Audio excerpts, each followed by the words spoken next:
Mesela bugün size Pehlivan Hamratov'un Ömür Zaya aydımını akortlarını ötküzdüm. Bundan sonra yine yani kayıtışmaya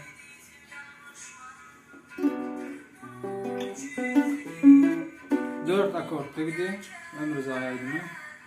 Ritmin şuları yalı. Şuları kaytalan köpürek yardımdan yaltandan yemiş aydın.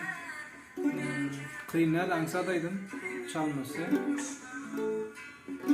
Eğer bundan başka da sorumu isteyen, bilmek isteyen aydınlarınız, akortlarını görkezmesini isteseniz, video oynamak isteseniz aşağıda öpmen yazın. Yaltınma.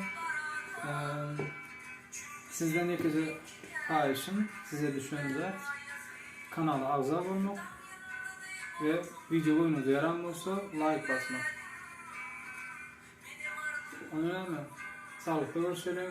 Bundan sonra videolarda görüşeceğim. Sağ olun.